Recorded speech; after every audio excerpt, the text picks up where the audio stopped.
Hello and welcome to the Final Fantasy XIV Endwalker Paladin guide. In this video I'll be covering the basics of the Paladin rotation at level 90.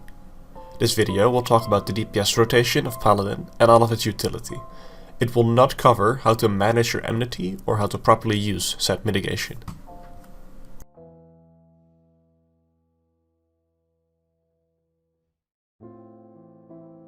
Inside a raid party there are 3 roles: DPS, Healer and Tank. Alongside Warrior, Gunbreaker and Dark Knight, Paladin takes up the tank role in said party. The tank role focuses on maintaining enmity from the boss, in turn soaking up its auto attacks and heavy hitting tank buster mechanics. Alongside this, tanks are responsible for positioning the boss in such a way that allows the party to have DPS uptime, and in such a way that allows your melee DPS to have easy access to the rear and the flank side of the boss to perform their positional abilities.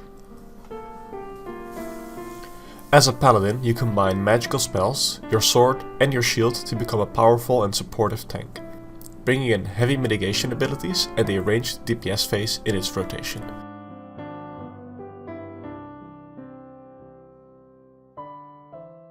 The Paladin gauge is relatively small. It is a singular gauge that fills up whenever you hit a target with an auto attack. It also lights up whenever you have Iron Will activated, which increases the amount of enmity you generate from your abilities and spells. The gauge fills up from these auto attacks with Oath, which can be spent on powerful mitigation abilities. Paladins auto attack once every 2.3 seconds and thus gain enough Oath for a single ability every 23 seconds.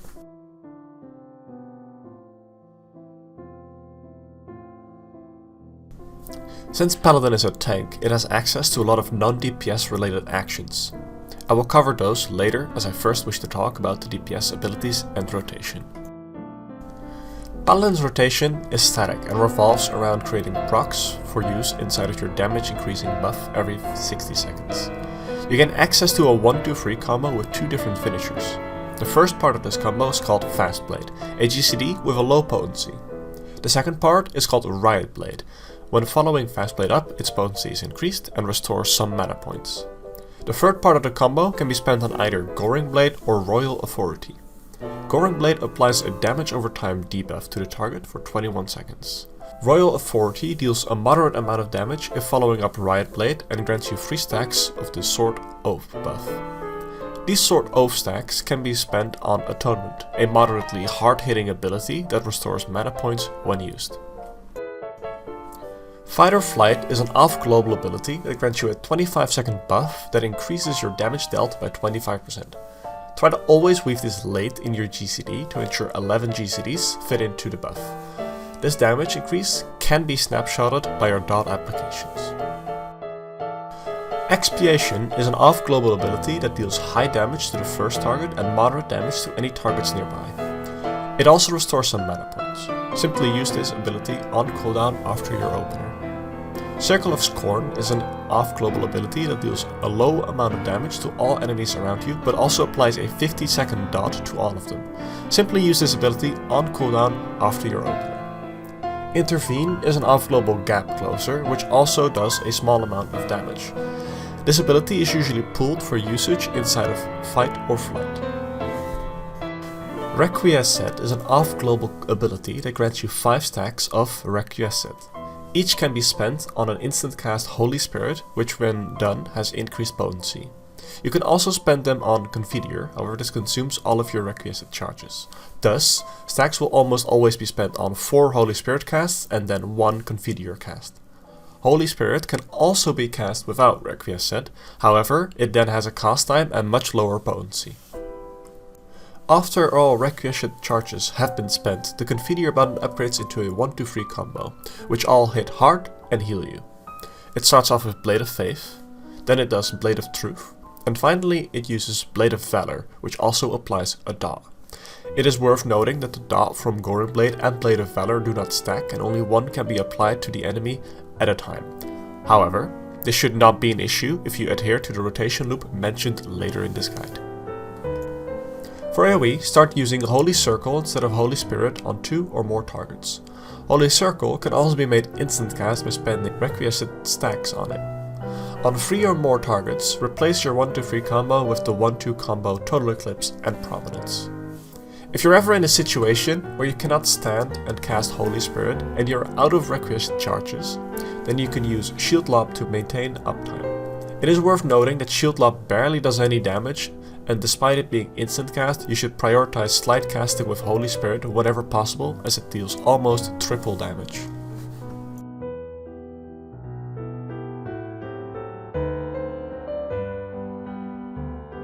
Paladin's rotation is a static loop that starts by doing either one of a few openers. In this guide I will cover the full fight or flight opener and the 18-second pre-pull opener. The full fight or flight opener is an opener that works for most encounters. It is recommended to use this if you are progressing a fight to reduce the time spent waiting on a pull timer. Start by using Holy Spirit about 1.75 seconds prior to pulling, then go into your Goring Blade combo. Use Fast Blade and weave in Fight or Flight, then use Riot Blade and finally use Goring Blade. Then do a Royal Authority combo. Use Fast Blade, then drink your Tincture, use Riot Blade, weave in Circle of Scorn and Intervene, and then finish off the 1-3 with Royal Authority, and weave in Expiation and Requiescent after the Royal Authority. Spend all 3 Sword of Oath stacks on Atonement, and after the first Atonement, weave in your second Intervene. Follow up these Atonements by using another Goring Blade combo, and then spend 4 Requiescent stacks on Holy Spirit and the last on Confiteor. Weave in Circle of Scorn and head into your Blade of Valor combo. Use Blade of Faith, weave in Expiation, use Blade of Truth, and finish the 1-3 with Blade of Valor. At the end of this opener, you smoothly go into your standard rotation loop, which I will cover after the next opener. Here is an example of that opener being done.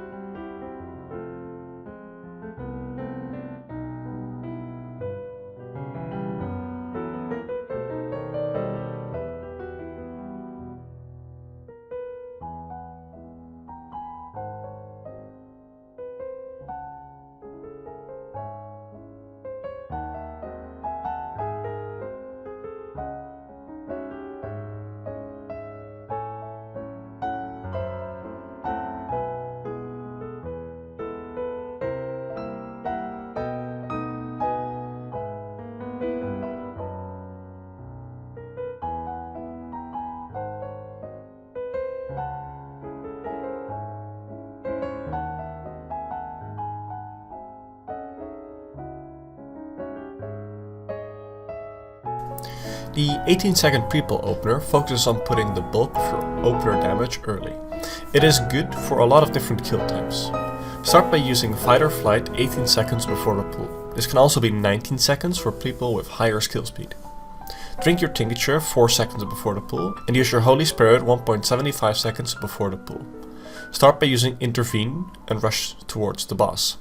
Go into your Goring Blade combo first. Use Fast Blade, weave in Requiescent and Circle of Scorn. Use Riot Blade, weave in Expiation and another Intervene, and then finish your 1-3 combo with Goring Blade. Spend 4 Requiescent stacks on Holy Spirit and the last on Confiteor. Weave in the Circle of Scorn on your last Holy Spirit before Confiteor. Then finish the opener by using your Blade of Valor combo. Blade of Faith, Blade of Truth, and finally Blade of Valor. This opener also leads smoothly into your standard rotation loop. Here is an example of that opener being done.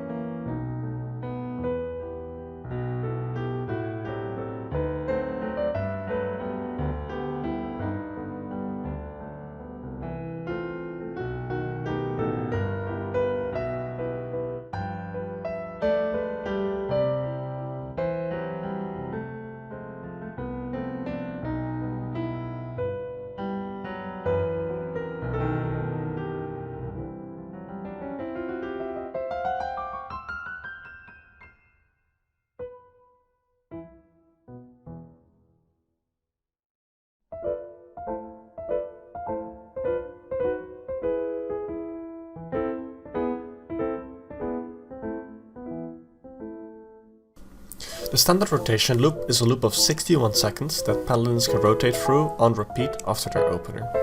Inside this loop, try to pull both charges of Intervene for usage inside of your fight or flight windows, but use both Circle of Scorn and Expiation on a cooldown.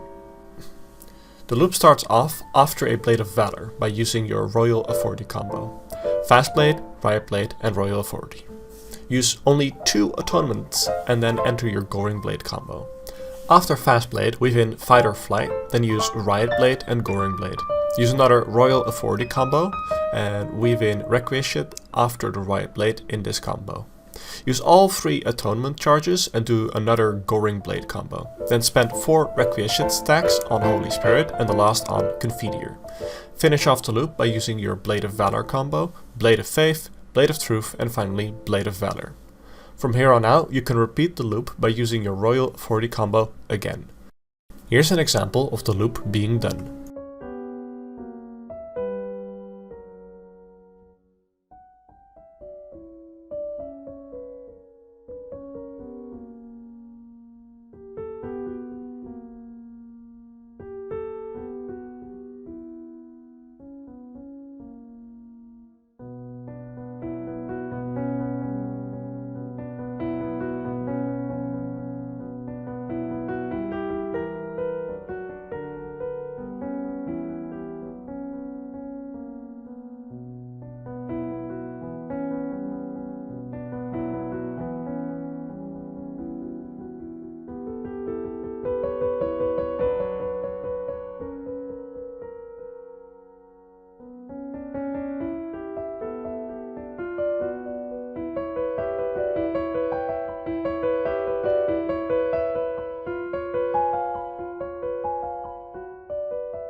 Paladin naturally brings a truckload of mitigation options, as all tanks do.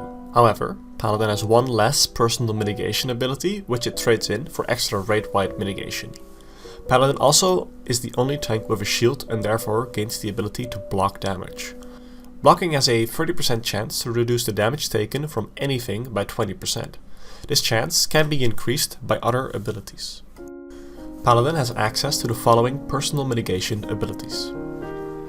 Rampart, which reduces all damage taken by 20%. Sentinel, which reduces all damage taken by 30%. Holy Sheltron, which blocks all incoming damage for 8 seconds, reduces all damage taken by 15% for 4 seconds, and restores HP gradually over the course of 12 seconds. This ability costs 50 oath gauge to cast. Clemency, a highly potent short cast heal which can be instant cast by using Requiescat charges. If this ability is used on a party member, the Paladin is also healed for 50% of its potency.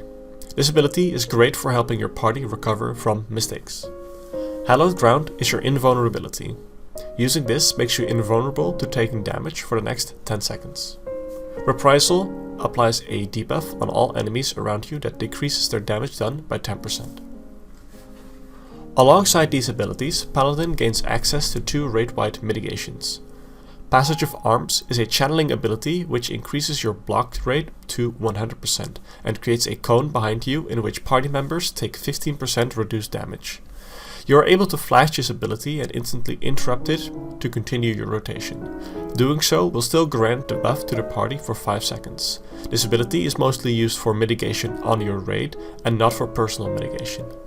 Divine Veil grants you a buff for 30 seconds. If you are healed by a GCD heal with on-hit potency from a healer or yourself using Holy Spirit, Confiteor or your Valor combo in this time, you grant all party members a barrier equal to 10% of your maximum HP and which also applies a moderate heal. Alongside all of these abilities, Paladin has access to the tank roll actions. Shirk sends 25% of your current enmity to the targeted party member. This ability is used for tank swapping the main enmity of a target. For ease of use, a lot of tanks use a macro to do this without targeting their off tank. It is worth noting that macros cannot be action queued and thus you might have to spam press the button. Provoke instantly generates a large amount of enmity, and you can use this in combination with Shirk to ensure an enmity swap with your co-tank. The amount of enmity generated from Provoke is affected by your tank stance, Iron Will. Low Blow stuns a single target. Interject interrupts a target's cast or action. And Arm's Length is your knockback immunity. This ability can also serve a second purpose. By using it during trash pulls in dungeon, you can slow down the attack speed of anyone attacking you by 20%, reducing the damage you take from them.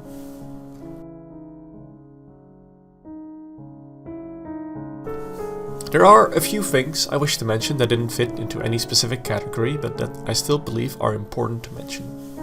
If you have high ping, it might be difficult to prevent clipping your GCDs or double weaving. This makes the job perform worse. However, there are ways to deal with this. For PC users, you can use NoClippy or XIV Alexander to increase the spell queue window. For both PC users and console users, you can use a VPN to get a better route to the servers, possibly reducing your ping that way. For more information, check the Balance Discord. XIV Analysis is a useful tool that helps you analyze your rotation. Simply put in your FF logs report to see what you can improve upon. I recommend using this frequently while learning the job. Special thanks to Kersey and Nigrola for providing video footage for this guide, and the rest of the Balance Paladin staff for fact checking all the information mentioned in this guide.